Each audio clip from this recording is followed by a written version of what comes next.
away be? Yeah, he's. We'll see how he looks today. He's going to be a full participant today in practice also. Is Mike gonna wear like a flak jacket kind of thing to protect his ribs? I think they already do. All those quarterbacks do. So I don't think it's. I'm sure there's going to be something, but that's whatever is comfortable enough for him to throw the ball.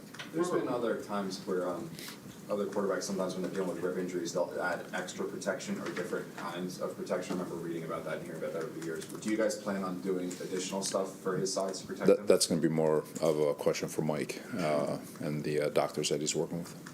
We've talked about his toughness, but what do you guys need to do to protect him better, and what does he need to do to make sure he's not taking those kinds of hits? Yeah, it's all encompassing. We've got to run the ball better. We've got to protect better up front. It all starts up front. We just got to get it. We've got to be better. And the quarterback's always going to get hit. You'd love for him to have a clean game, but so it's a little bit of everything. Robert, how much has he done the last couple of weeks? I mean, I know he's been limited, but how much has he? He's been working. He's been cleared to practice, so he's been throwing. He's been doing all that stuff. It's just a matter of just getting cleared for contact. So, like I said, he hasn't really felt it.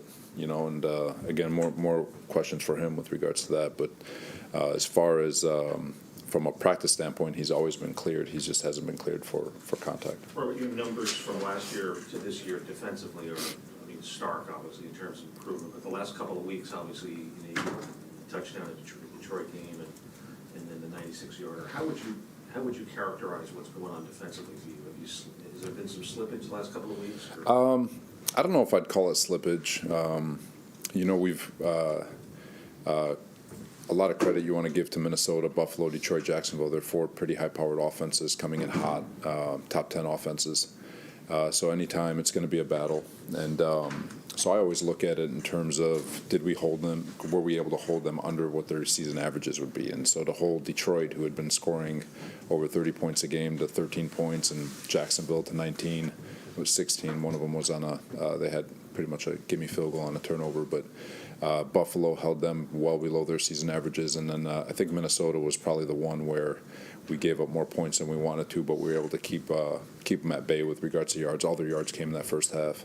So I look at it like that. I mean, you got to give credit to the opponent, but I do think defensively, we're playing these top 10 offenses, and those guys are doing a great job, at least keeping them at bay and well below what their season averages are. And just as a follow there, is it because the offense obviously has been struggling with scoring touchdowns the last month?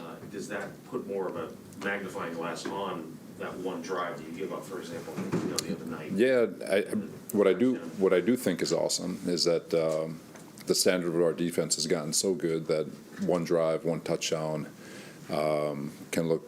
We can kind of nitpick the defense in terms of, God, they're not playing as well as they have been. And you know what, it's deserved it. But at the same time, the expectations have gotten higher for the defense, and we expect to pitch shutouts and all that good stuff. But I don't think it puts more pressure. I think the pressure is always on to play your absolute best. And if we have to score one more point, the objective of football is to score one more point, whether it's 7-6 or 52-51, it doesn't matter. We've got to make the stops when we need to make the stops, and we got to make the drives when we got to make the drives, and so it's a team game. Robert, last week offensively, it seemed like you guys were constantly in 2nd and 15, 3rd and 17, penalties, sacks kind of led to that. Is it almost impossible to operate offensively when you're dealing with that? Yeah, negative plays on first down are they're backbreaking. It's not impossible to get out of, but if you make a living out of that, which has been a common theme for us offensively, whether it be penalties, TFLs, sacks on first down, TFLs in the run game, you're putting yourself at such a disadvantage. It's already hard enough to get 10 yards in 3 downs, let alone 12 or 13 and 2 downs. Being more successful on first down, trying to get to 3rd and manageable. We're living in 3rd and longs. All of it is all encompassing, and just to be able to stay on schedule, run the ball, get positive yards, whether it's 1, 2, or 3, pass the ball, and make sure that the worst thing that happens is incomplete. But efficiency on first down has got to get a lot better. Robert, how much of the struggles you guys have experienced in the run game these last couple of weeks were a result of defenses loading up the box and selling out to stop the run?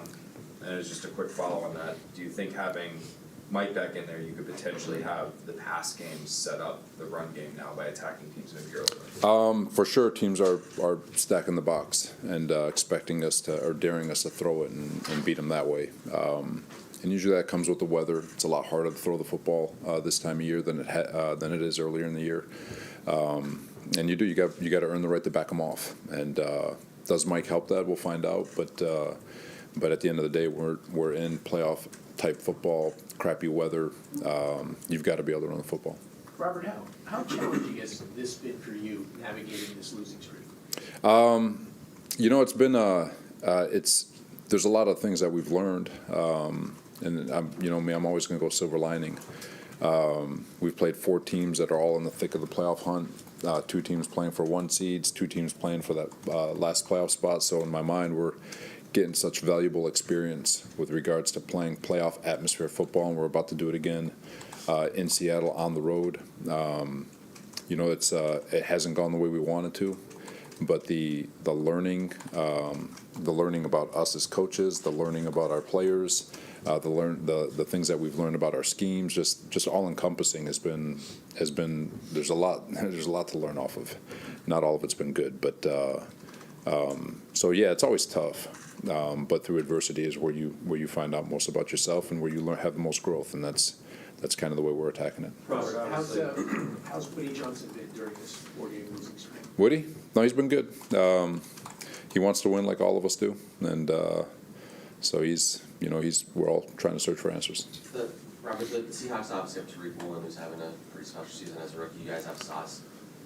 How rare is it to have corners come in and play at the level that these 2 guys are playing at? 'Cause I can't remember many cases. Yeah, it's they're both playing really well. Tariq's been playing well. He's a big, long, fast young man, very similar in the mold of Sauce, and he's doing a fantastic job. They're doing a great job putting him out there and letting him go play. And it's not super. It's rare. It's rare to come out and have the amount of success that they're having. But these are 2 corners that are going to be successful for a very long time.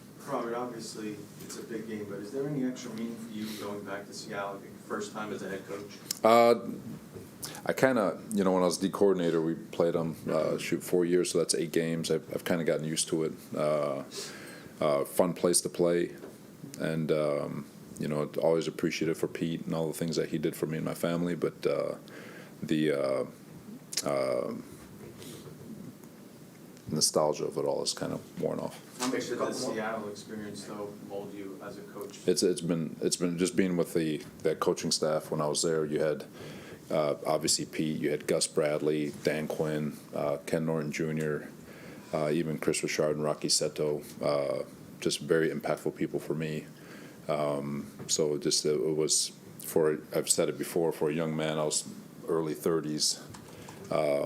Just begging for an answer or begging for an avenue or a guide, just to be flooded with those people, that staff, with the diversity of that staff and their philosophies, it was a godsend. What would have happened because you were in between jobs at that point, right? Yeah, we had defensive staff had gotten let go at Houston, Right.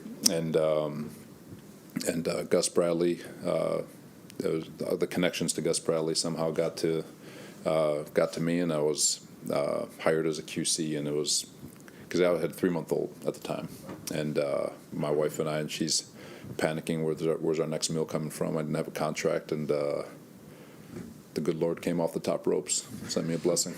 Robert, what are your thoughts on Geno Smith, the way he's been playing, and also, I think you alluded to him a few weeks ago as an example of a guy who, took a little while, like a late bloomer. For sure.